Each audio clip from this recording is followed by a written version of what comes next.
Welcome to Merkaba Chakras, where we talk Buddhism in the fifth dimension. Welcome to another podcast episode of Merkaba Chakras.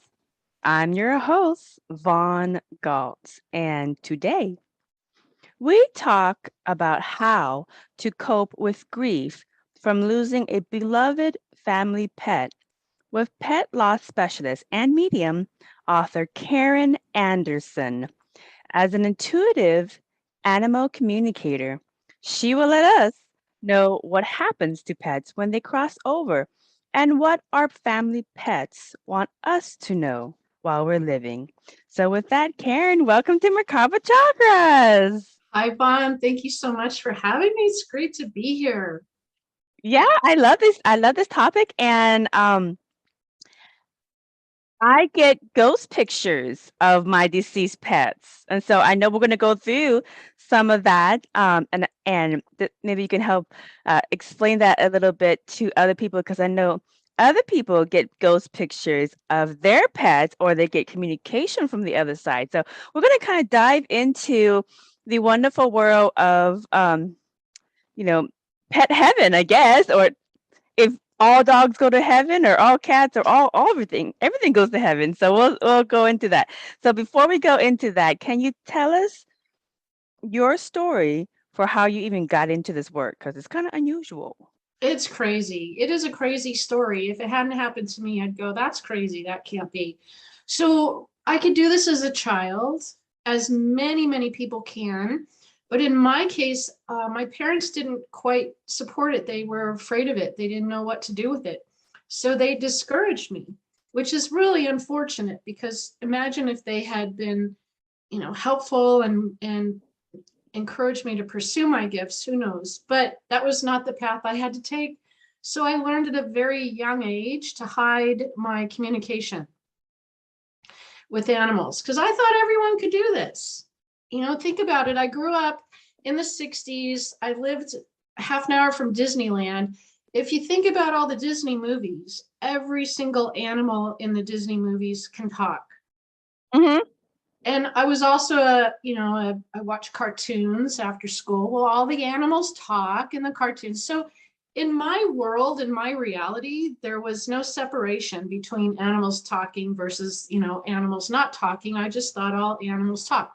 So that's how it all came to be. But like I said earlier, I learned very early on to hide what I was doing. Well, let me ask you about this, because I have clients all over the world that come to me for their sixth senses. And if my guests know, when they go to the merkabachakras.com website, you can go and see my books, you can see the podcast, where to look for the podcast, and you can also see the consultations that I provide for sixth senses.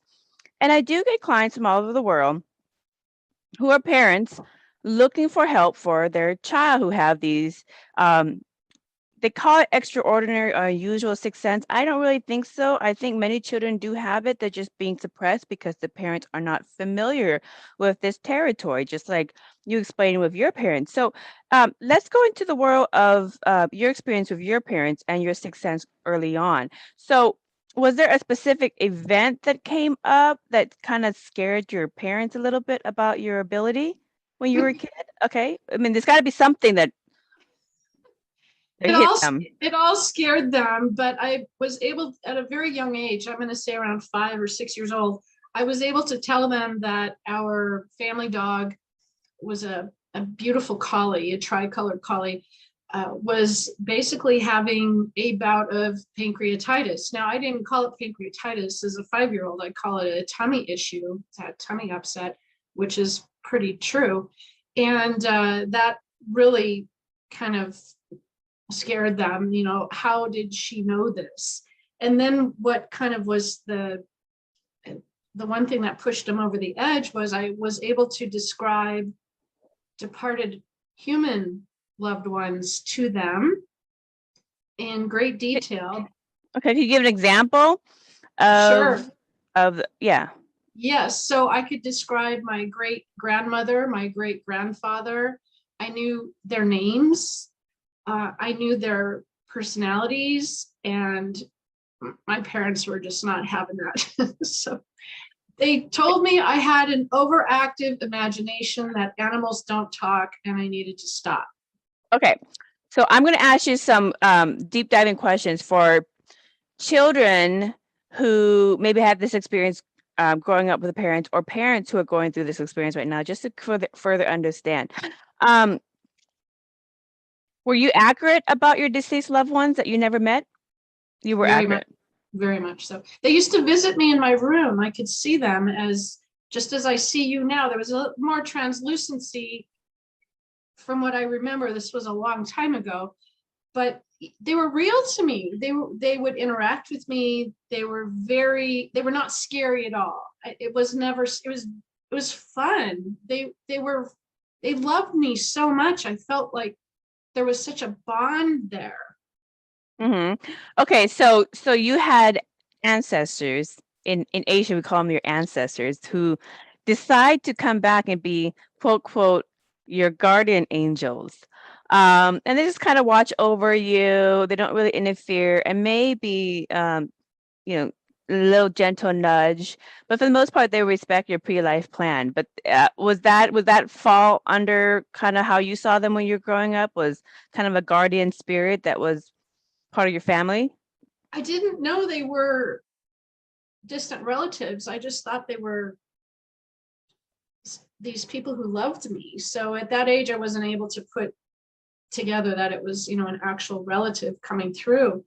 And I think that describes it. That pretty much describes it. Okay. The way that it happened. I just wish my parents would have encouraged me to draw them or tell more about them, or what do they say to you, or just try to draw out any more information that they could get. And Oh, I didn't get that at all. Miss Karen Anderson, if I was your parents, I would encourage you to draw them. Can you tell me if there's a secret code to the safe? So Right. just that kind of thing. Or if we're at the park, hey, give us some insight on the best deal, or I would kind of take advantage of it. Because I understand and open to that space. But this is not every parent is like me, and I get that. I do sixth sense consultations of all kinds of sixth senses. But what are they scared of? What are they scared of when because it wasn't like you were bringing forth demons to the front door knocking for dinner. I mean, what was they scared of? I think it's fear of the unknown. I think just generally human beings, whatever we don't know, we fear. I mean, it comes even down to, cultures, for instance, cultures that we're not familiar with, we tend to hesitate, or we're not as forthcoming with a culture that we're not familiar with. Let's take something like snakes. Most generally speaking, a lot of people don't like snakes. Well, once you know and understand them and how they survive and what they have to do every day to get through life, you can respect them. You don't have to like them, but you can certainly respect them and understand them on a higher level. So I think it was just the fear of the unknown. Mm. And what is this crazy information coming through my child? That part scared them. And my grandmother, who was alive at the time, she had a palm reading or a fortune telling sometime in her teens or early 20s. Mm-hmm. That didn't go so well, that the fortune teller gave her bad news. So I think my mom was extremely hesitant because she thought that I was going to bring forth bad news or bring forth bad information, which never happened. It was only what was beautiful. the bad news that never happened that scared your grandmother so much that it made this impression on your mom? I never got the story. Okay. Yeah, I when I consult with parents who are in this experience, they grow from it, because here's the thing. What I found with young people who have these abilities to communicate with the altered realms, like with ancestors or with deceased pets and so forth, um, is that once you get comfortable with it and once you understand it, it's not that magical. It's just another skill. It's just another skill that you have to your disposal. And it's like muscle memory. Or riding a bike, the more you use it, the more better you become, the stronger you become with the skill. At the same time, just like any other skill, you have to refine it so that it doesn't take over your life and go out of control. You wouldn't want somebody knocking out at your consciousness 24/7. You can't think and focus on your homework. Exactly. And so that didn't happen with you when you were growing up. Okay, that's good. I've had some of that. No. I only confided in my best friend when I was a youngster, and she believed me. She was like one of the very few people who believed me, but I kept pretty much to myself about my communications. And then as I reached my teenage years, I completely buried it and completely stopped. And it wasn't until many decades later, so push the fast forward button. Right.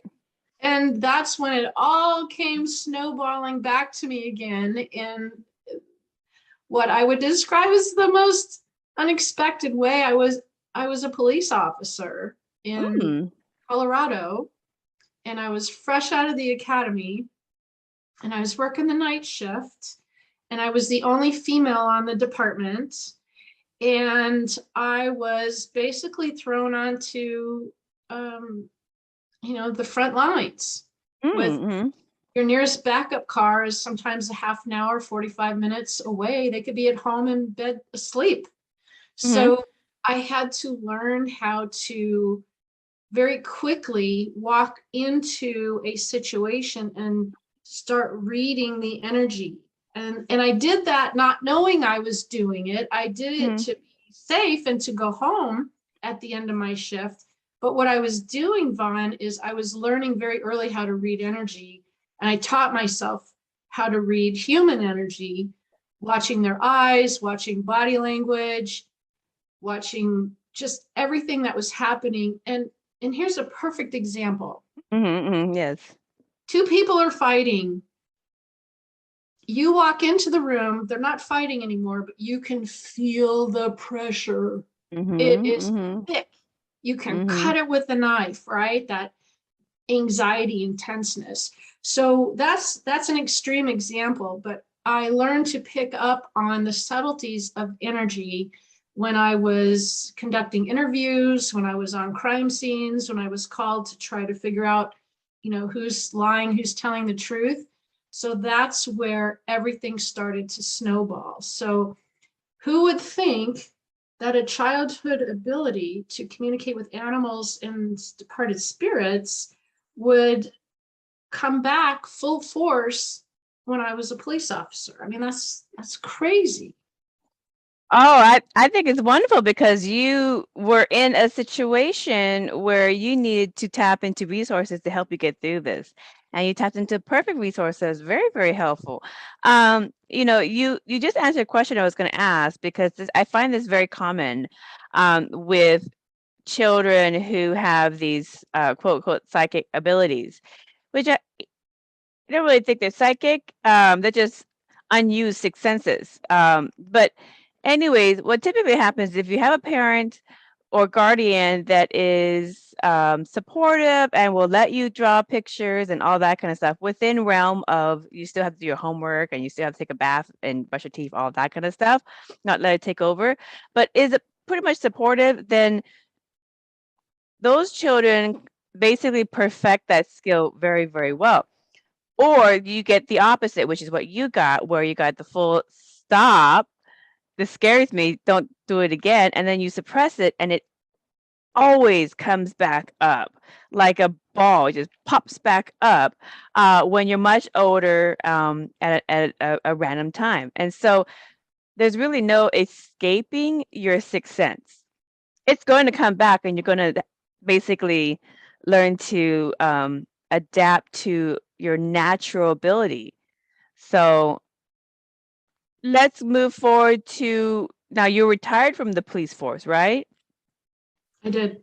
Okay. And so you started to write books about your experiences since you communicated with pets who are deceased. Is it mostly just pets you communicate with, or do you also communicate with deceased loved ones? Well, it was a combination of both. What was happening was I was mostly conducting pet sessions. That was my joy, was Mhm. communicating with animals. I didn't even know I could communicate with humans as an adult. That was kind of a forgotten skill. Mm-hmm. And so what was happening, Vaughn, is I'd be having a pet session with a client on the phone. We didn't have Zoom back then. Mm-hmm. And I'd sense another energy coming into my space. Now, when I say that, it's kind of like if you're in line at the grocery store and someone comes in behind you, you don't have to turn around to know that somebody's standing behind you, Right. especially if they're standing a little too close. You can kind of feel their energy pushing up against you, right? Mm-hmm. Mm-hmm. So that's what it felt like to me. I felt other energies starting to come into my space. And I tried to ignore it at first because I was like, I don't know who this is. I Yeah. don't know what to do. So I didn't quite roll with it at first, but then I realized, hey, I need to figure out who this is and what's going on here. And this is kind of cool and interesting. Started sharing what I was getting. And that's how it all evolved, where I could communicate with animals. The animals were like the ambassador. They would Mm-hmm. bring with them the other family members. That's what was so cool about it, that Mm. they were all together on the other side. I thought that was so cool. Yeah. The other thing I wanted to ask you about the pets. Okay, so in Hindu folklore, spiritual folklore, there is a story of a man and his best dog. Okay, his best friend is his dog. But when his dog died, he saw his dog cross over to the other side, but then it crossed over and it transformed into a human. And so he's like, "Wow, you're not a dog." And and his best friend, talked to him and just said, "No, I decided to take the form and incarnate as a dog so I could be your best friend. It was easiest to be your best friend as a dog as compared to a human because I don't have the opportunity to be your brother, and so this was the best way to be around you all the time and kind of like give you that comfort as you go through difficult situations in your life." And so that's a popular Hindu one. And then the other thing that's a popular Hindu folklore regarding our beloved pets, and the other side is um, on the other side, all of the different spirits, they know what unconditional love is. Okay, they know unconditional love. That's what it is all around. But when humans decided to incarnate as humans for the first time and uh, experience polarity like up, down, right, left, good, bad, sadness, and sorrow versus the opposite of unconditional love, so they can understand and reconnect with what unconditional love is by experiencing the duality of physical, you know, creation. The only animal that chose to leave the spirit world was the dog. And the reason why the dog left the presence of source, universe, God, whatever you want to call it, the reason why the dog left to go be with man is because the dog said, I want to bring unconditional love with me present and accompany humans through this experience. So, for whatever reason, whatever they come across, whether it's tragedy, whether it's sorrow, whether it's, you know, gut wrenching horrors, they will always know what unconditional love is. And so, oftentimes, when I see pet brutality and hear stories of people abusing pets and putting pets through or animals through gut-wrenching experiences. I've heard of people, I'm going to get kind of gruesome. I've heard people beating or even trying to burn the dog, but then even after all that, the dog, it will still kind of scratch and crawl up to the person to try to give them love. Even after all that torture, they will still always love you unconditionally. So in Hindu and Asian folklores, that's a very beloved story about dogs, particularly in that they're here to bring us and remind us of unconditional love. So with that, let's transition to where do family pets go after they die? Wow, that's a really powerful story. And I think it's very true from my experience that even in the worst case of abuse that I ever had and conducted sessions on over the years, the animals were incredibly forgiving and didn't hold their abuser to the same level of responsibility or blame or whatever you want to call it as humans do. It just doesn't exist, which will come into play later on when we're talking about what happens when they get on the other side. So I'll try to remember that so I can tell you the rest of that story there. But truly, it is, I've learned so much from the animals. I learned more from the animals during communication sessions than I have from any book or movie or story or anything. They are incredibly wise. They have so much knowledge. They know so much more about us than we can even begin to scratch the surface and understand. But it's all from a different perspective. They're not human in this lifetime. And when they transition to the other side, and when I connect with that energetic being on the other side, they are who you remember. So if they were dog, cat, horse, parrot, or whoever, that's who I connect with. And they take with them all of their traits, all of their funny little quirky little things that they do, their likes, their dislikes. They're very similar to how they are here. And it really is truly incredible how they keep tabs on us. They know what's going on in our lives. So I love to share how my biggest worry when I was little was that I would never see them again, or they were gone forever. Where are they? I can't hold them in my arms. So will I ever be able to see them again? And the answer is you will see them, but more in a sense of like in a dreamlike sense, where if you dream about someone, let's say you dream about your best friend or your mom or your cousin or someone, it's that kind of sensation. It's very powerful. It's very realistic. But it's different. It's a different kind of sensing. You don't have to say their name to know it's them. You just know it's them. Like I have clients say, "Oh, I had the most vivid dream about my dog last night." Well, how do you know it was your dog? Oh, I just knew. I mean, I could tell it was her. She was, that's her love. I felt her, I sensed her. It's a sensing.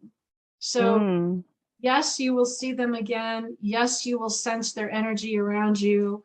Absolutely. So that was very heartwarming for me in my discovery, just on my personal journey, to know we will be together again someday. We will be in the same energetic space, and we'll be able to share, if you want to use the word time, we'll be able to share time with each other again, because there is no time on the other side. Past, present, future is all happening at once. So that I needed to hear that I would see my babies again, because that was really hard, especially as a kid. If you lose like your best friend, will I ever see him again? Yes, you sure will. Well, so have you ever had any sessions with clients where you were shown the other side by the family pet? Oh, yeah. Can you describe some of those visions that you saw?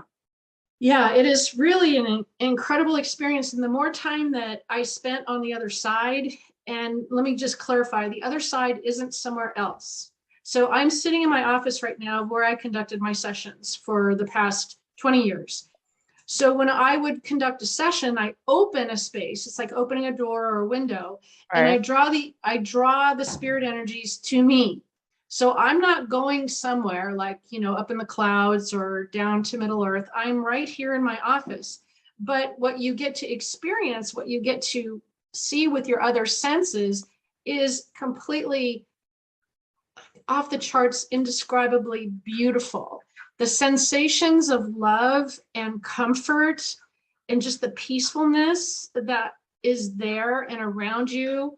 It's like a warm blanket. It's like being around your most favorite people, everyone and animals, everyone who loves you.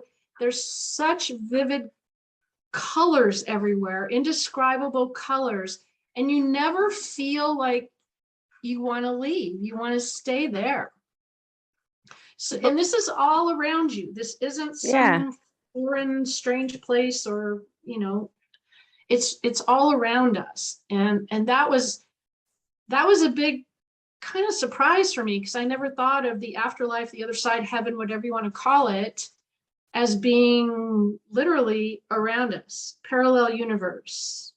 It is where we are. So our loved ones, both human and animal, they get to continue doing what they love to do in this parallel universe that's overlaps our universe. So that's why you'll see them in their same favorite spots. That's why you'll sense them on your bed, or you'll feel them by your feet, because they really are there. They're just in this other dimension, right there where they normally are. Okay, so let me ask you this. I want to dive a little bit more into this. So when you're doing your sessions, you open yourself and you imagine almost like a portal opening up in your office. And then you call the beings that you're trying to connect with forward. So Poochie Coo, come on in.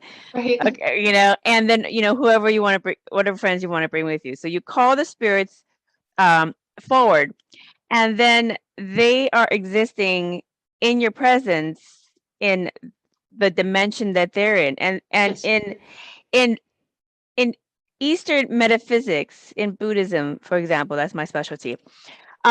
Everything exists right here and now, and the only difference is the frequency in which it resonates at.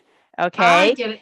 Yeah. So, like, if you're familiar with semantics or harmonics, if you want to change the picture, you increase the frequency, and then you'll get a different picture in the sand plate or whatnot. If you want to lower it down, you lower down the frequency.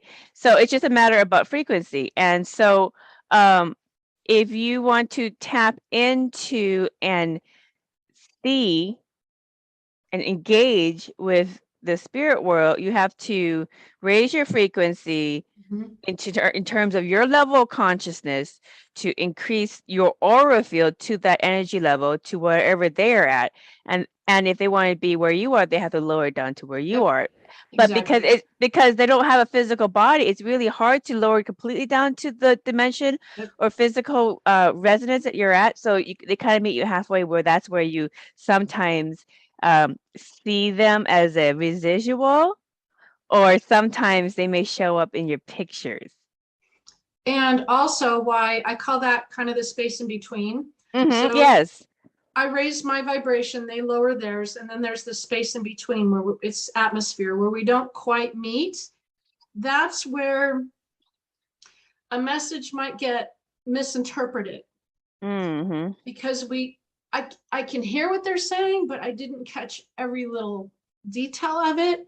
And especially with a human energy, humans vibrate to me at a higher rate. So I have to raise my vibration higher to communicate with a human loved one.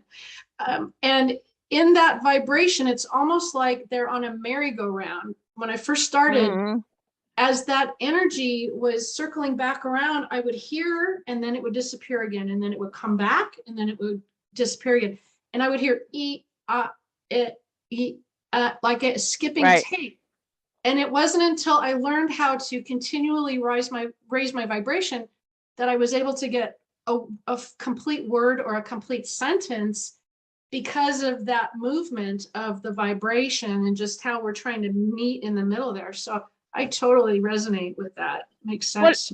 Well, let me ask you this: in terms of connecting to pets on the spirit realm for your client, do you ever get like a download of information instead? And let me explain download for people who aren't familiar. What is a download, Vaughn?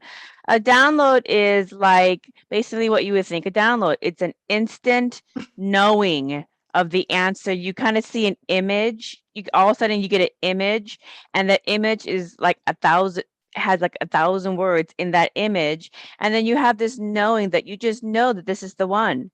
And Yeah. that's like a download, like an instant download. So instead of trying to hear the message, do you ever get situations where the client all of a sudden gets a download like, oh, I just felt my pet and I just know this and I just know that and I just see this, or on the same kind of thing. Do you get that as well? I do. And my favorite thing is to ask my students who are learning animal communication with me, Mm-hmm. How did you receive that information? And they'll think for a minute and they'll go, it just came to me. I just knew it. It was just Mm-hmm. there. And I explained to them, okay, now when you get that information, pay attention. That is purposeful. That's how Mm-hmm. you receive information. So whenever you get that kind of sensation, and some people are, they're more visual, so they'll see things. I'm primarily clairaudient, so I'll hear things, but I use all the clairs, all the different clairs that we have. But when you know how you receive information, if it comes to you as a knowing or you just sensed it, claircognizance is typically what that falls under. There's a whole bunch that it could Mm-hmm. be. But that is a real sense. It's a real sensory perception. And when you get information like that, that's really something to pay attention to. And that's how I teach those who are learning this. It's like, pay attention to how you're receiving that information, because we're all different. Some of us are stronger in clairvoyance, some are stronger in clairsentience, some are stronger in clairaudience. And when you are doubting yourself, because there's a lot of doubt that comes into when you're learning this new skill, you think it's your imagination. Am I making this up or what? Am I really hearing these messages that was just my thought, right? It's like, no, it wasn't your thought. Were you thinking about frogs? No, I wasn't thinking about frogs. Well, then that wasn't your imagination. That was a message coming through. But it Yeah, it was does. like an insert. They inserted this thought to you. Yeah. Yeah. And it's not always going to make sense right away. It took me a long time before I was able to make sense out of the images and messages that I was receiving. But as you said in the beginning, it's really a skill, just like learning how to speak a foreign language. Anyone who's multilingual, think about it. You go to a foreign country, you fly in, you don't know the language, you step off the plane. Do you instantly know how to be fluent? No. But the longer you spend time in that country, you start to associate a certain word means, what's the word for, cup, or what's the word for pen? After a while, you start to learn what certain things are. Same thing with animal communication, and same thing with communicating with human loved ones, because they like to do charades. They like to send physical thumbs up, thumbs down. I get a lot of symbolic messages coming through, especially if the departed spirit has a hesitancy about coming forward to me, a medium. Let's say it wasn't their belief system. Right. Or, which we carry our belief system with us aside. So if you are if you decease at a certain consciousness level where, let's say you get to a certain point where, okay, you're comfortable at this level of understanding reality, you carry it and then you learn from that level. Yep. I actually can, in that portal that you described in my office, it's just here off of my left. That's where I would invite the spirits to come through. And I work off of a photo of a pet.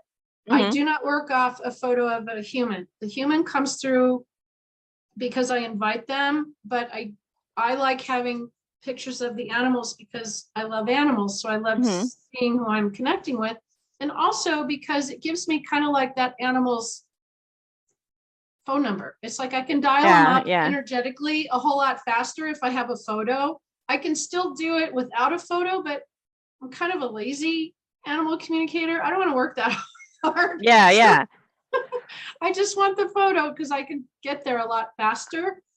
And it just helps the client feel good knowing that I have the photo of the animal there, that I am connecting with their pet. And then the messages come in and validate that only the pet would know that, or that was, Right.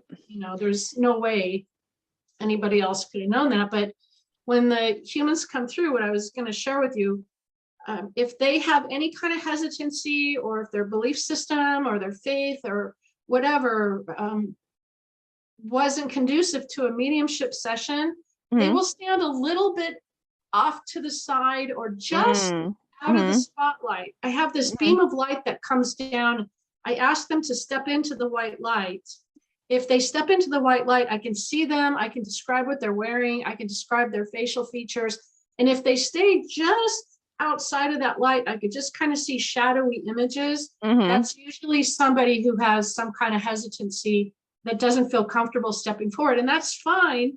I can still communicate with them. Takes a little bit more, but there's a lot of charades going on. I have to try to determine what they're trying to tell me using different symbols. Right. Well, let me ask you, what is the common messages that you hear from all these different deceased pets? Is there a common message they keep telling their loved ones? Oh, yes. Okay. So without a doubt, the number one topic that the animals want to talk about is the love they feel and the love they have for you. Number one, it just pours from them. It's so powerful. When I open up to them, I feel like I'm in love with you.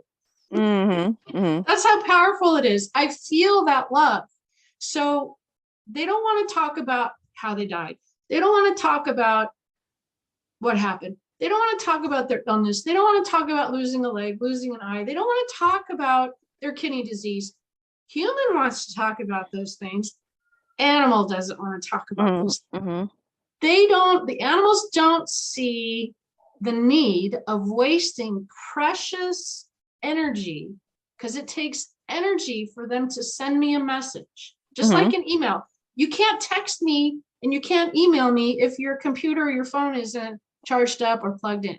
Same with animal communication and spirit communication. They have to have energy. So they're not going to waste their energy going over useless stuff.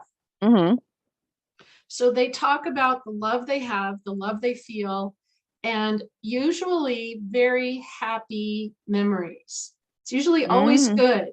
Because I have some clients who were, oh, Karen, I'd love to book a session, but I don't think I could get through it because, it's just going to be so sad. And I just think, no, it's not.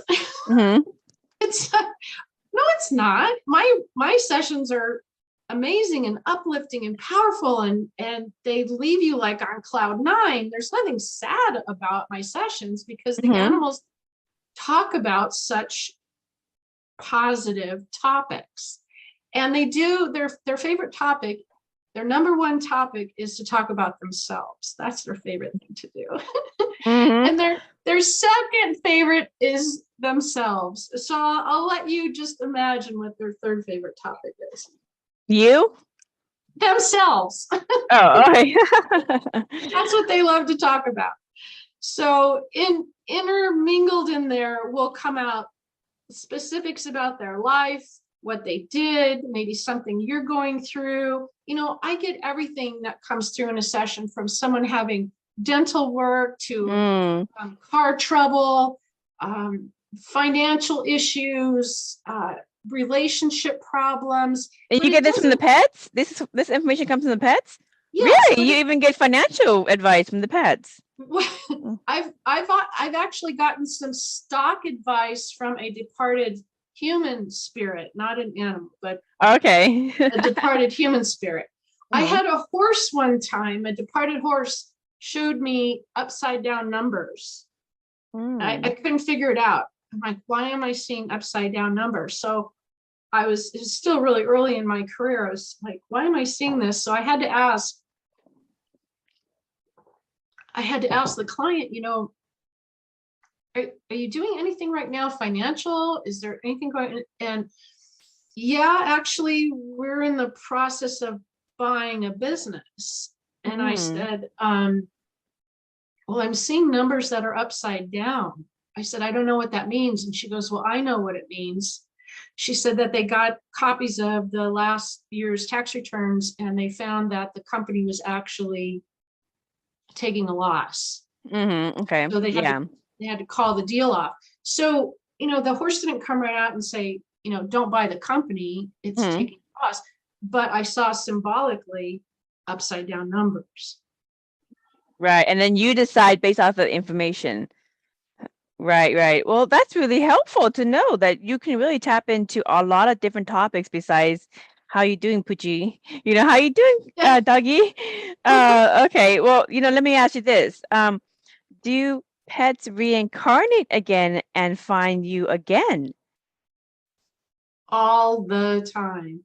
Yes. Please tell people some examples of what you have found with your clients.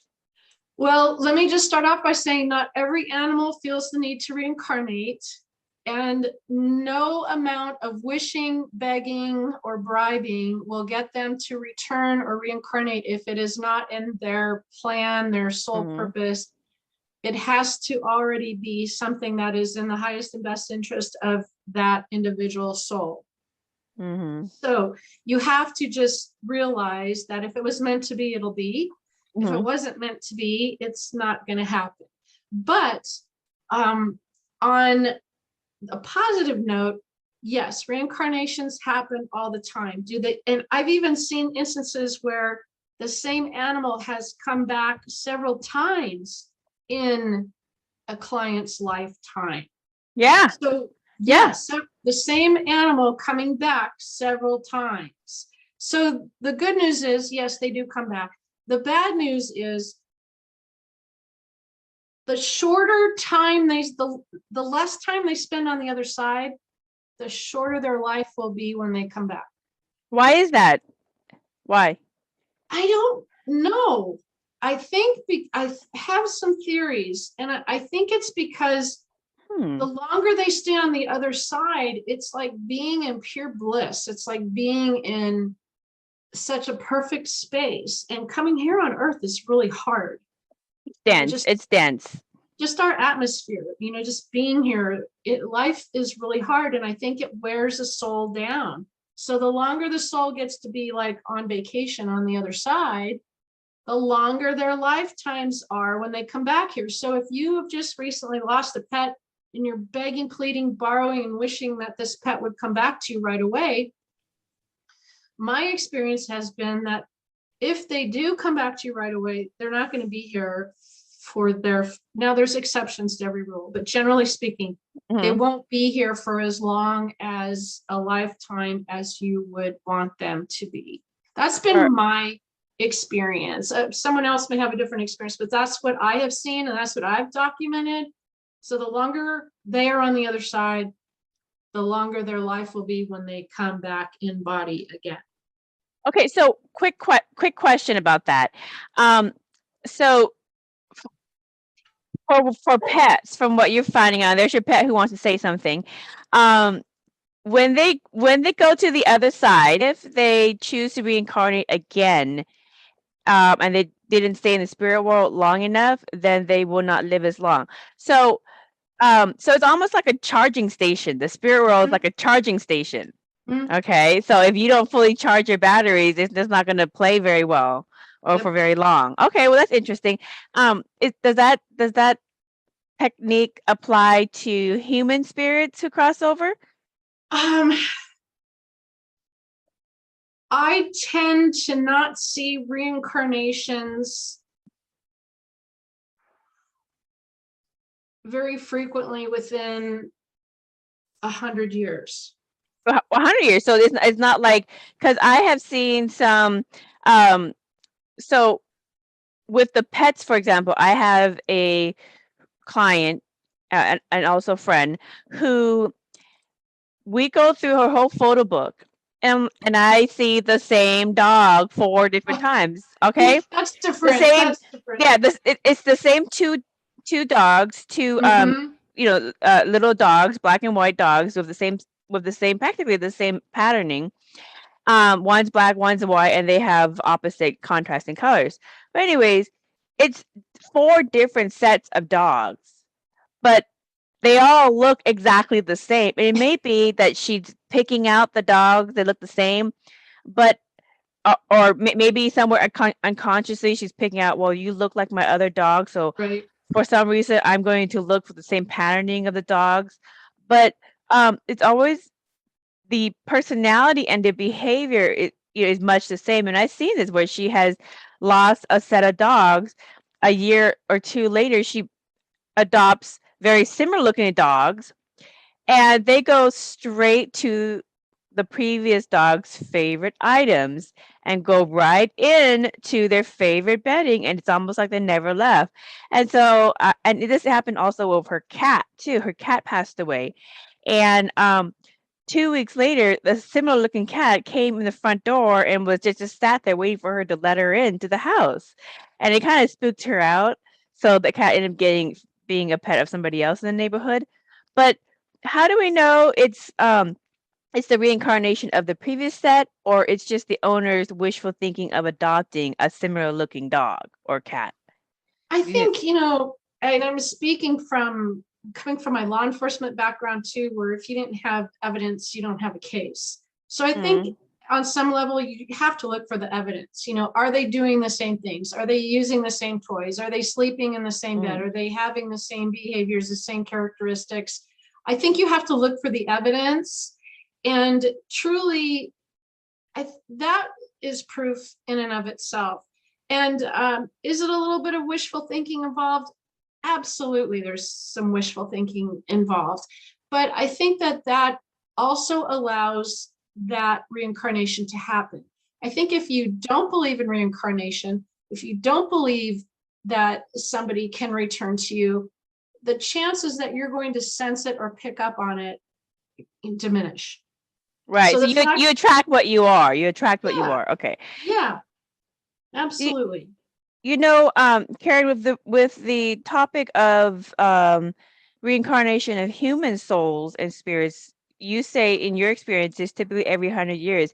I've seen situations where it's like they skip a generation, where it's like the grandparents, reincarnate. That's falling close to that. Is it 100 okay? Years.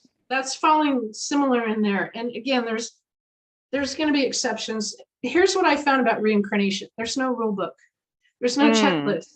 There's no there's no one standing there going, oh, you're coming back as a horse or a cat or a dog or a human. You can't do that. You have to go stand in that line over there. That isn't there. What I've found is that just about anything can happen. And most of the time, dogs come back as dogs, people come back as people, cats come back as cats. But I have also seen those get mixed up. So what I have come to understand is we don't know anything.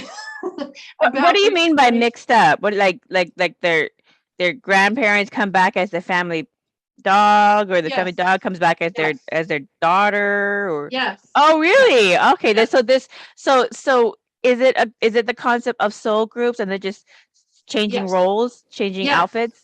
Oh, okay. It's like you have this soul group, your soul family, that you reincarnate with over and over and over again. Sometimes you get some new members of the soul group, and sometimes other members go off to other soul groups, but you're basically having these experiences with the people or the spirits in your soul group, human and animal. And I get asked a lot, is there a rainbow bridge? Is there such a place? Well, yes and no. Of course, that's a beautiful description of what the other side looks like. And yes, it's beautiful on the other side. Yes, there's green grass and trees and butterflies and all of that stuff. But in the story of the Rainbow Bridge, the animals are kept only with other animals. And my experience is you can be with whoever is in your soul group, human or animal. There's no separation. It's not like, okay, we're on the 2nd floor and this is the dog floor and only dogs are on this level. Next we're going to the cat level and there's only cats on this level. Next we're going to the horses level. And then it's not like that in my experience. If you have a soul group that you have been reincarnating with, then you get to experience all of those soul members on the other side, human and animal. There's no separation. There's no humans only or dogs only or cats only. You get to be with whoever you want to be with, and you can be in more than one place at one time. Explain So, by location, or basically parallel souls. yeah, I Explain that get to people, this. because that they have a hard time, They have because a hard time. a lot of people think in linear terms. They can't comprehend that their energy can manifest in multiple forms, in multiple timelines, in multiple existences, or even in multiple different versions of themselves on Yes. this timeline, in this dimension, in this planet at the same time. Like, you mean I have a mirror soul walking around somewhere in Tokyo? It's hard to wrap your head around it unless you've done a lot of energy work, unless you have spent time in other dimensions. It fascinates me, and that's what I love just about bringing my law enforcement into it. Is I love the investigative process, because I love proof, I love evidence, I love the facts, I love trying to figure out, what is as quote unquote reality, as close to reality as you can get about the different dimensions. And from what I have found is that once we leave our physical body, it's kind of like our body is like, maybe think of your a worn out pair of tennis shoes that you had for 10 years or so. They kind of fell apart and you couldn't wear them anymore, so you went to the store and you got a new pair of tennis shoes. Do you worry about where that other pair of tennis shoes with? No, you probably chucked it or donated them or whatever you did with them.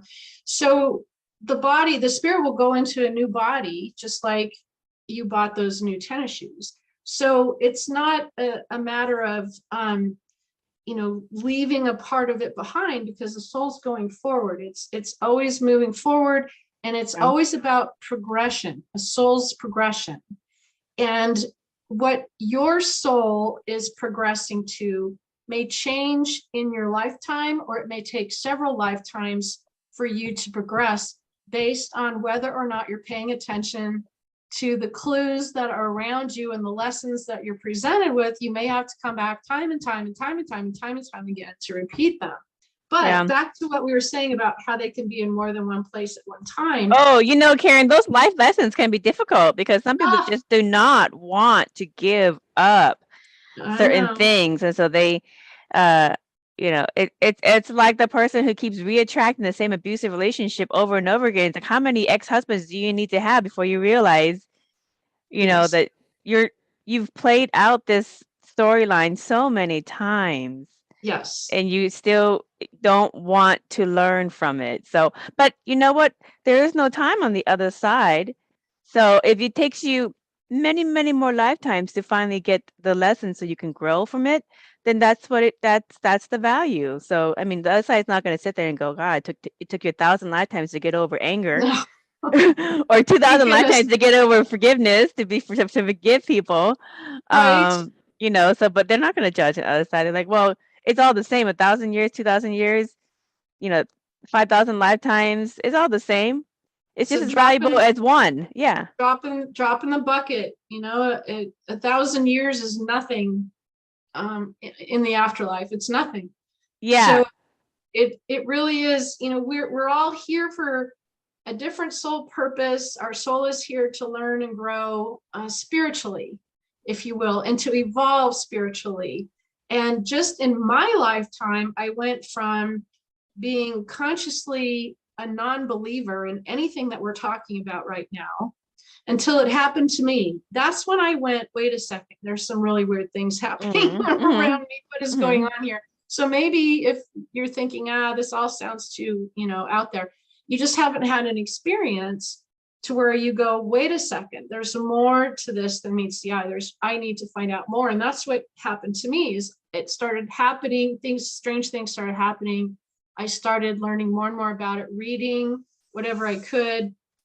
The internet was just getting started. back when I started my work and energy work. So it wasn't available like at your fingertips now. You have all information. But Yeah. I think it really is important that whatever intrigues you, follow that trail, whatever you're drawn to, animal communication, maybe spirit communication. I mean, there's plant communication, there's interdimensional travel, there's the all the healing, the energy work. There's so much out there that we just, barely scratch the surface on. We need more light workers. So I encourage you, if that's something that you're interested in, we need more people to raise their vibration and bring this awareness to the density of the Earth's population right now, just for, global healing, if you will, universal healing.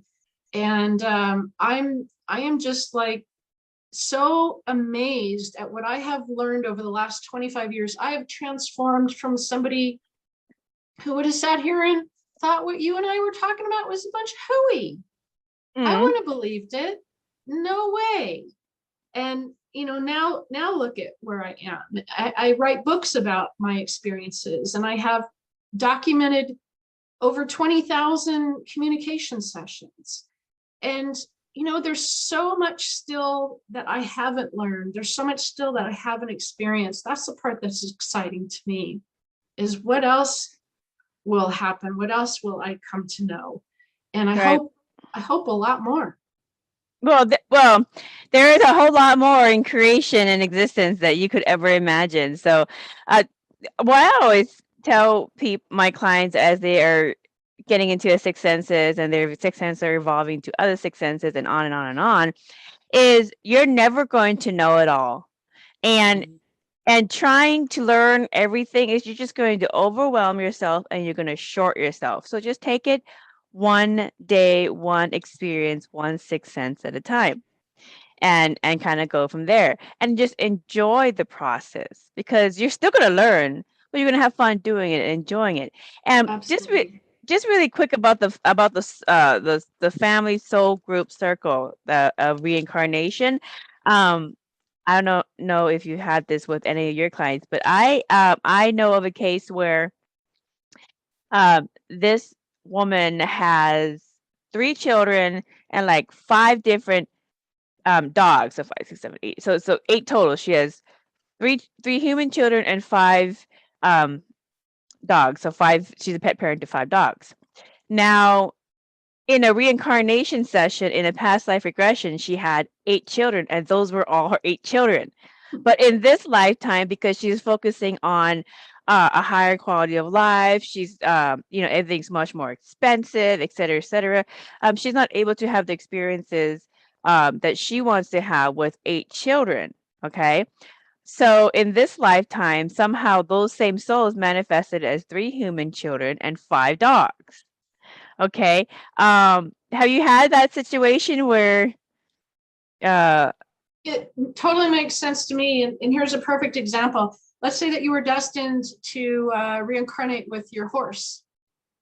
Maybe this was a horse that you went to in battle with, maybe in the medieval times, or maybe, from the Roman days, or, let's go way, way back in time, and just think that you're supposed to come back into this lifetime. Well, let's say you live in New York City in a high rise. So how are you going to have another lifetime experience with your horse?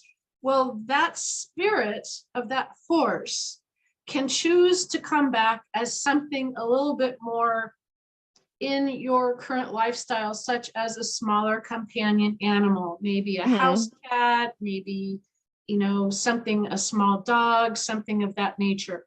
It's still the same spirit that you have reincarnated with all those other times, but it's changing because of the life choices, the free will choices that you're making currently, that you're living in New York City.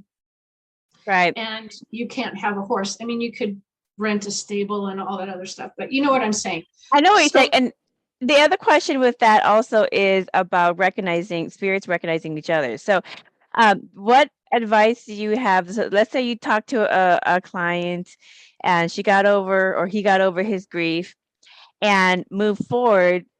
they are ready to adopt again. And you hear these stories. I know my husband and I, when we adopt, we look at all the pets and then we just instantly have a connection, like this is the one. And it's a very strong feeling that this is the one, like you make the one. So when people are adopting pets, do they often just recognize the the the soul in that dog? I mean, is there like a recognition of the souls? I think there is a soul recognition, but I think that can also be misinterpreted if you are deep in your grief. Because the heart is so wounded, it's overwhelming. Your grief is overwhelming your intuition. So, Vaughn, if I were to conduct a session, let's say you and I had an appointment tomorrow and I was going to conduct a pet communication session for you. If, let's say, one of my pets died overnight and I was in such a place of grief, I would be unable to hold that session with you tomorrow because of my own grief. Right. Right. That's what grief does to us. It numbs us. It paralyzes us. It shuts down everything to protect us from further pain. We're going through too much, so it turns everything off. So if you are deeply grieving, and if you are not honoring your grief by going through all of the stages and acknowledging all of your feelings and expressing yourself and doing positive things to move forward into healing, you can get your messages mixed up and end up with an adoption that maybe isn't the best fit. Right. So what are your recommendations for people who are adopting pets at this time, post, letting go or getting over grief from a previous pet?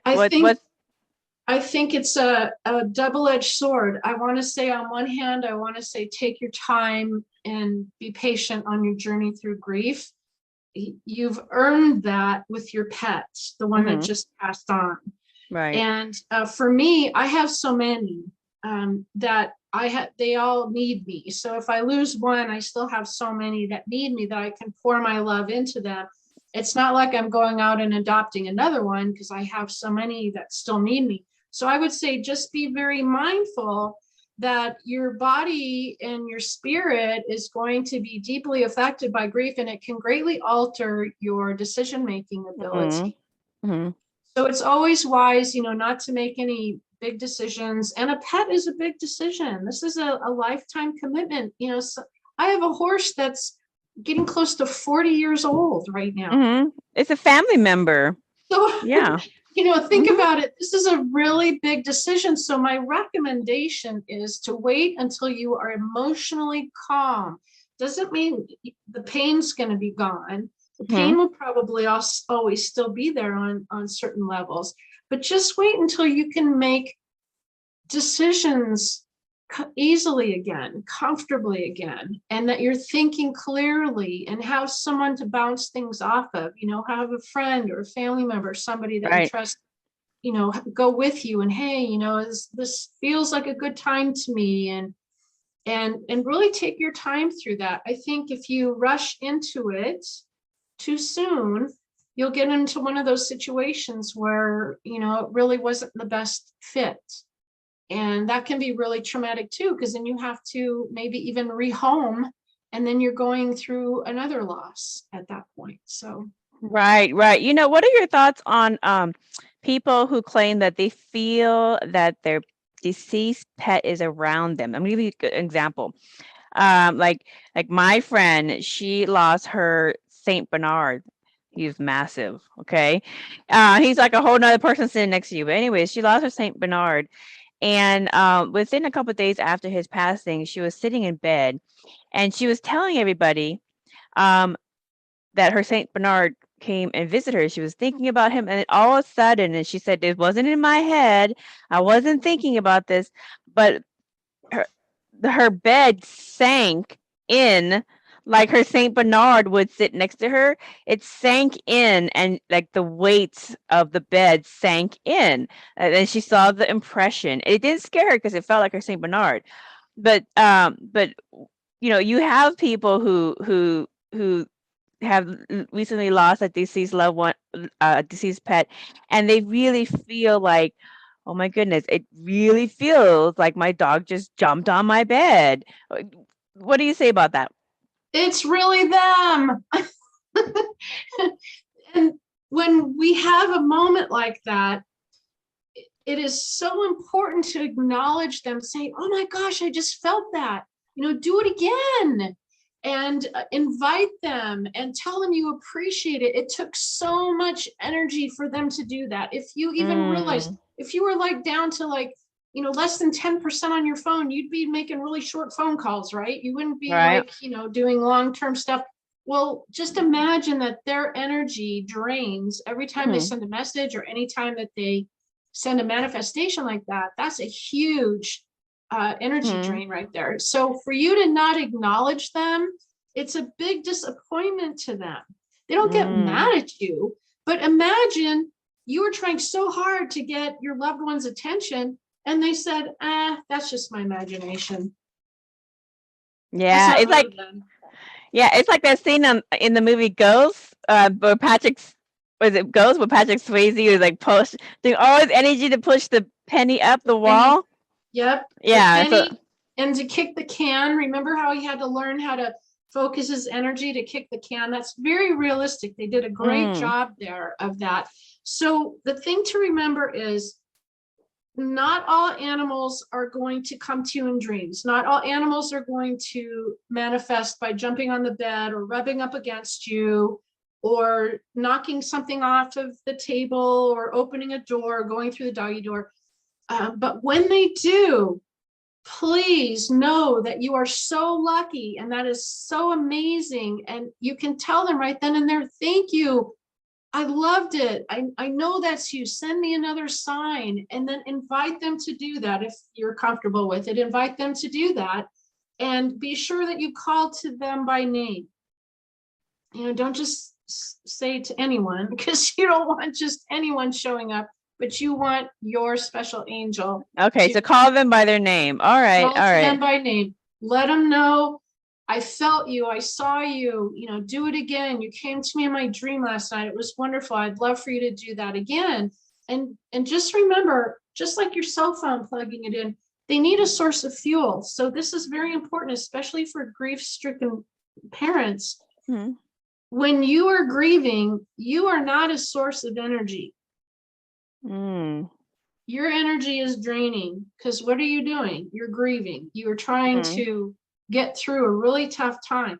When you are a source of energy is when you're happy and joyful, and your aura is way out here. When we're grieving, our aura is pulled in, and we're down in the fetal position, and we're crying and we're emotional.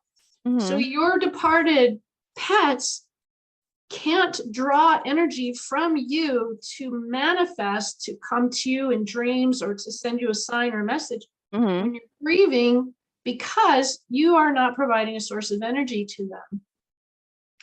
When you move into healing, now you're shifting. Now they can start to pull their energy from you, because you're moving into healing and your batteries are charging up again. Doesn't mean they won't come to you during those times. It's just harder for them to come to you during those times.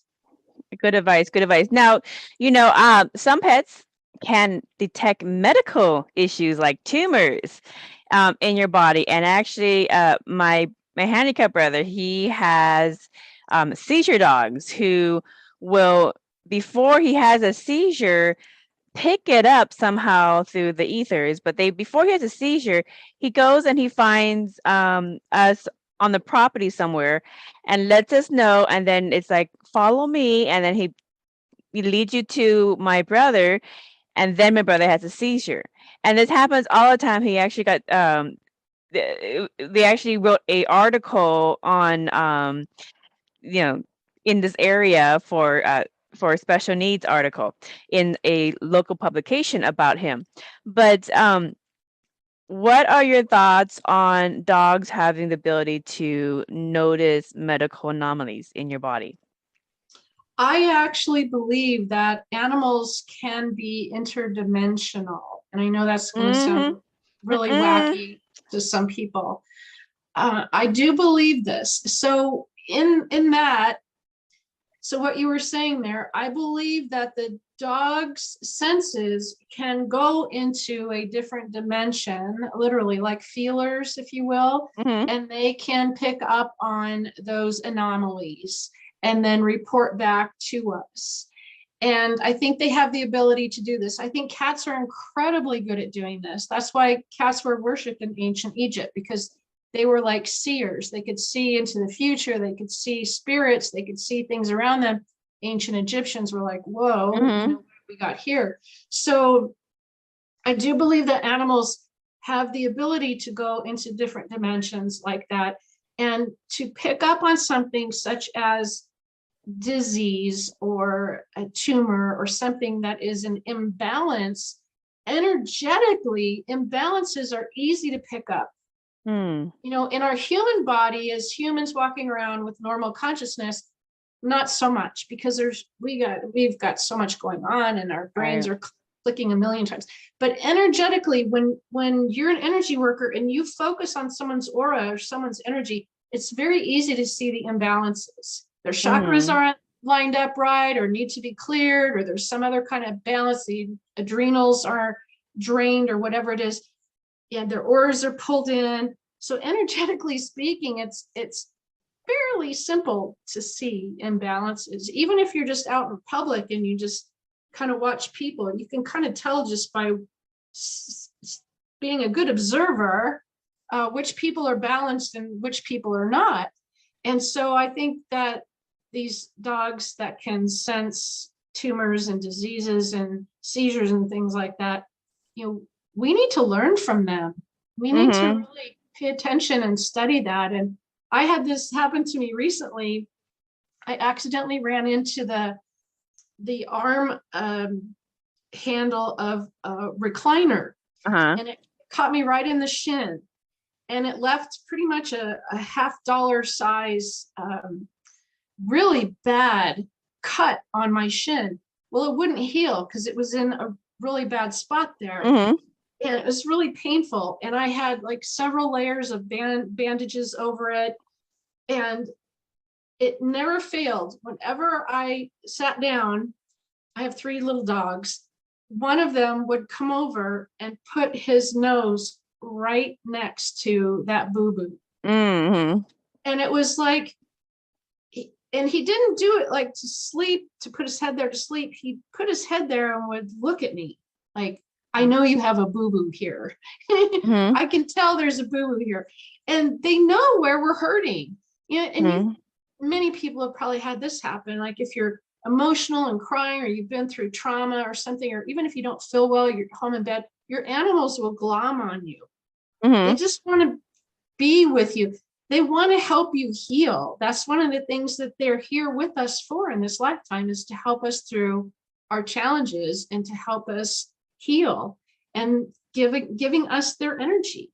So I think it's awesome how they can do that. And yeah, we have so much to learn from them. We do have a lot to learn from them. Let me ask you about the learning part from your beloved pets, is especially while they're living. Okay, so the seizure dog, we had a small, like, they call it a Parsons, but anyways, we have a small dog. It's my brother's seizure dog.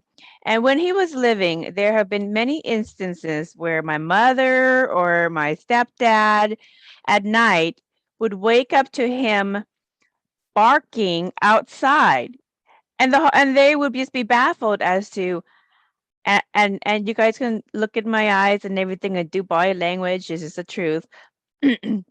But they would be baffled as to, how did he get outside? He was inside when we went to bed, and there is no dog. The house is locked down. How did he get outside? And this happened a couple of times. It would just annoy them because they wanted to get their sleep. And there's been times where I've asked Toby Toby, you need to show me how you bilocate. I love that skill. I still haven't learned it from Toby. So how can we learn these interdimensional skills that some pets seem to have? I think it starts with something like similar to remote viewing. Mm. The ability to see something that's in a location that is different than ours. And again, it gets into that interdimensional, being able to move between dimensions. So I think that that's something similar.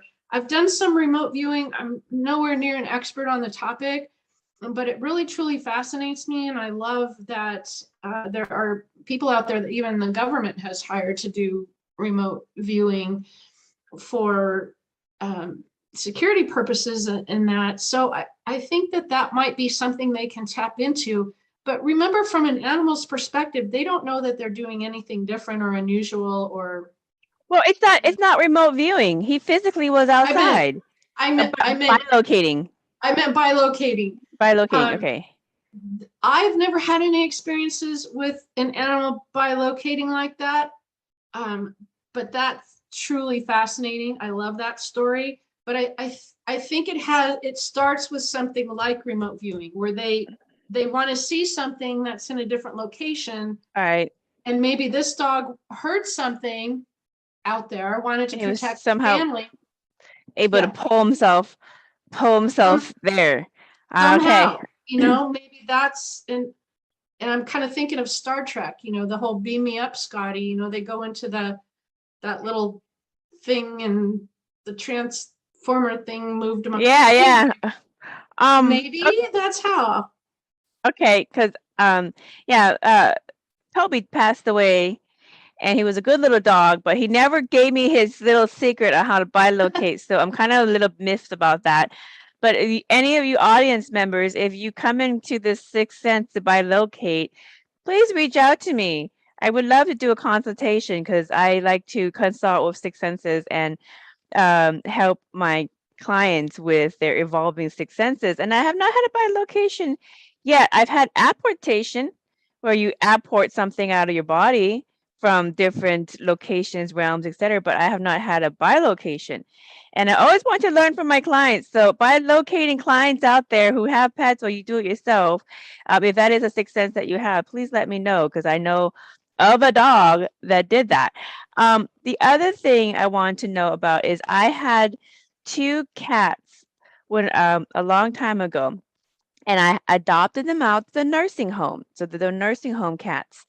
And the one cat, the female cat, once I adopt them out, I don't keep contact with them.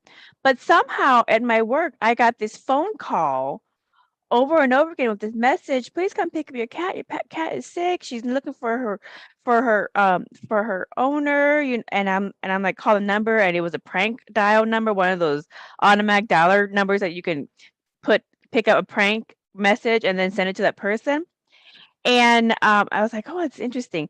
And after many of these messages, I even got an email as well, which I thought was really interesting. And I would respond back, nothing.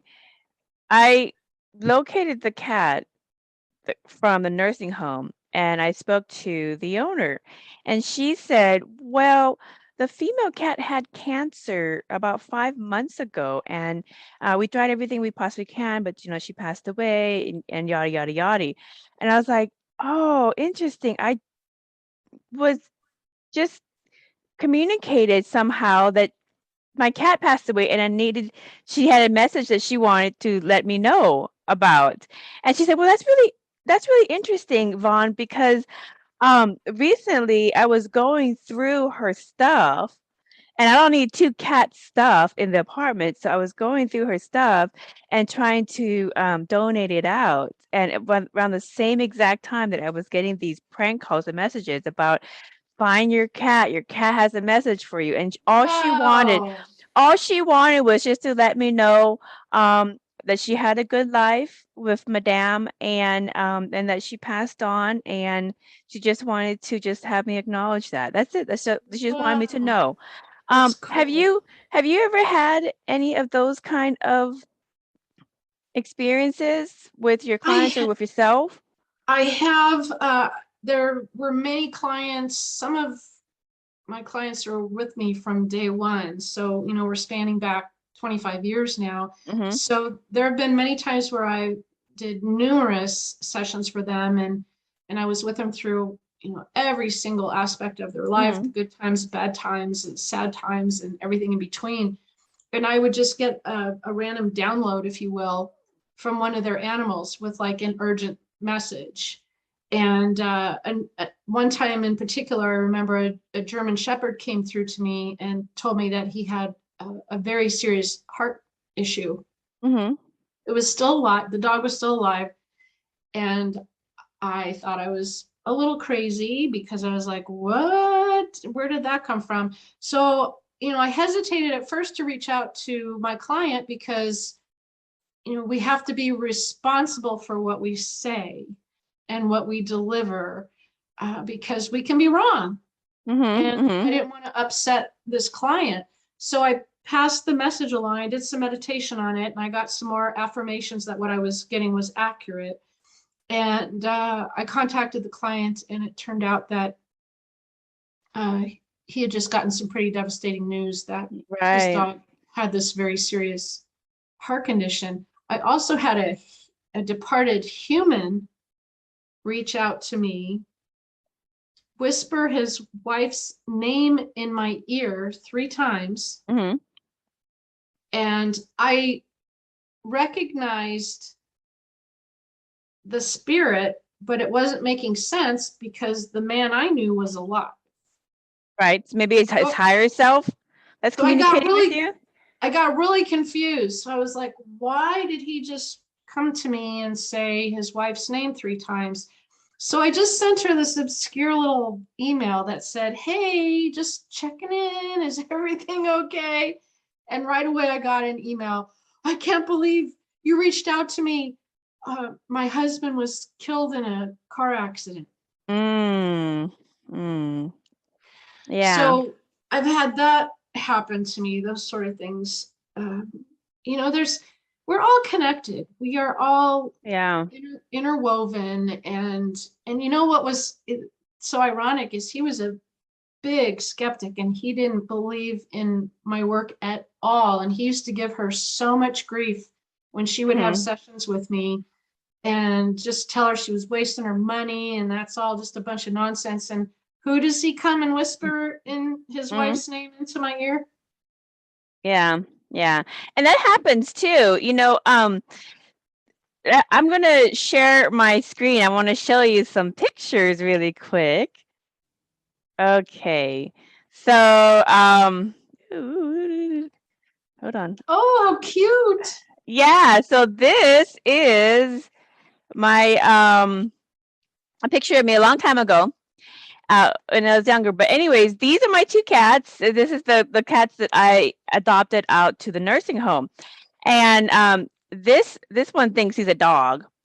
So he because they were raised by a corgi and also a Boston Terrier. And so he tries to bark. He hangs out with the dogs. He thinks it's a dog. And so he got along great with the dogs in the nursing home. But this is the one that died of cancer, and she's wanted to let me know. But is as you can see in these pictures, this is before digital. This is actually a one of those normal slide ones that you would get done. So, anyways, this is my dog. So this is the shaggy dog. So you can see a leg there, a leg there, a leg there, a leg there. His shaggy hair, his muzzle, Mm-hmm. all that. So that's my shaggy dog. I And see then it. yeah, and so he came out really, really clear because I was doing a picture of the pets. And this one here is another one. It's really hard to see this one, but this one is my Boston Terrier.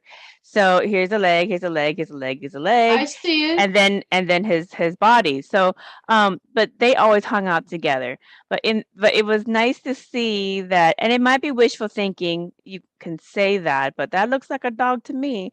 And it was That's really exactly my dog. cool.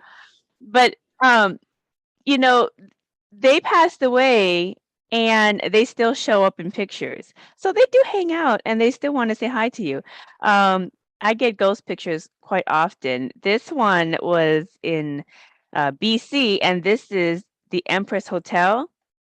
And I say this is the Empress from the early century, because there's an eye and there's a nose and there's her chin, and there's her bonnet coat, her what hat, and then here's her coat, and you can even see some buttons here, kind of like a coat. Yep, I see it. And Wow, then that's and then really cool. her arms in one of those little muffins, Uh-huh. those I don't know what you call that. Yes. But anyways, yeah, Wow. so that is that one. And then of course, here's one where uh Whoa. yeah, there's a person walking across the street. You can see his legs, but then it kind of blends out. And so I don't know what frequency I'm in. But Super cool. Whoa. yeah, but if you guys see these, send them in, because I totally want to do an episode on family pets showing up and people showing up in your pictures. So it just really goes to show what you and I were talking about. Our deceased pets do show up, they are around, they're just in a different frequency than us. But sometimes in that middle range, they will show up in our presence. So That's really cool. That's wonderful evidence too. I love that. I love something tangible like that. And I don't believe in coincidence. I really don't. I think that we experience things for a reason, whether to raise our consciousness, to raise our awareness, to open up a door to something that we need to learn about. Mhm. So I think that's really special that you got those pictures. Yeah, and I get them quite frequently, and I have clients that send me ghost pictures as well. But the wonderful thing is that you teach how to do this as well. So can you let everybody know about your courses that you offer, along with the books that you offer as well? I would love to. In fact, it's probably my most favorite thing to do is to share this incredible ability to communicate and my secrets and the simple steps. It doesn't take a certain level of skill. It doesn't take a certain level of education. You don't have to be born a psychic. You don't have to have a grandmother who's psychic or a grandfather. You just have to want to be open to learning some simple steps. It is just my joy. It's a passion. And if you are determined, you really want to learn this, chances are you'll pick up your first few messages the first few times you try. It's really that simple. It's really easy. And it's that simple. So just to give your viewers, for instance, if you can picture right now in your mind the American flag, red, white, and blue, stars and stripes, maybe you can even picture it waving in the breeze, then you can learn how to communicate with animals. It's that simple. So as I was describing that to you, the American flag, you guys could probably all see it, right? You could see the colors, you could see the flag. That's how messages will imprint on you. You still have your eyes open, you're still looking at me, you're still looking at this podcast, but your brain was able to imagine that superimposed American flag. That's the first step in learning animal communication, is just to be aware of those imprints. They may be very subtle, they may be very strong, but just like that, I'll show you there's 8 simple steps to learn how to open your heart, your mind, and your soul to send and receive those messages. So I have an online course for beginners, and you get my personal feedback every step of the way. So it's not like I just sign up and then kick you to the curb. No, you get me through the entire program. And it's really designed for someone who has never had any experience before, or if you're really rusty, it's a great kind of tune-up. Or if maybe you took a course a few years ago and you kind of forgot what you were doing. So it's self-paced. It starts when you start, you log in whenever you want to log in. So that's for beginners. And then I have intermediate and advanced level private coaching where we would do a Zoom just like this. Mm-hmm. And I would personally coach you through whatever level you're at, design a program for you. So everything in between, if you're at the intermediate level and you're already communicating with animals, you just want to sharpen your skills or learn how to get more detailed information, or maybe you are at the advanced level and you want to open an animal communication business like I did. I have an entire 12-week program that'll show you exactly how to do that, including all the marketing and everything that goes into launching a business. Oh, wow. Yep. Yeah, that's good. The business side of it is very good too. Yep. So Well, once you've got the basics down, you're ready to go. There's more steps for you. I also have a Facebook group where you can practice along with us in the Facebook group, and that's free, of course. And I also have a mobile app. It's called Pet Loss, Hope, and Healing, and it's free to download. And you can learn and train for free in the app. So you have to register. oh, wow. Okay. Log in, but there's more free animal communication training tips in my Pet Loss app. Oh, wow. I might have to download that app today during dinner. So is there a last message that you have for people getting into this skill? You know, Wow. because everybody's going to learn at different paces. Some people are going to just run with it. Some people is going to go, I don't think I got anything. So what's your last message that you want to leave for investigative students? I want to leave a message with you that in the beginning, it will seem like it is your imagination, but that is what a message feels like. It feels like your imagination. So the proof that you can validate comes when you practice with me and I share the feedback and you get the confirmation that what you received was accurate. So it really is like your imagination, but I will teach you how to tell the difference between you imagining things and you receiving information, because they're very closely related. And truly, anybody who really has the desire and motivation and the love for animals, if I can do this, anyone can do this. Oh, that's a great last message, Karen. Well, thank you again for offering your knowledge on how to communicate with our deceased pets. And so for more information about Karen's books, offerings, and courses, please visit her website, which is karenanderson.net. And again, thank you kindly to our listeners for listening to another enlightening conversation. Until next time, blessings.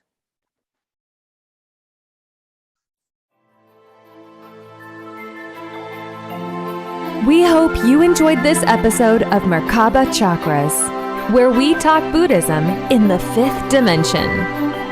For more information about today's guest, please go to the show description.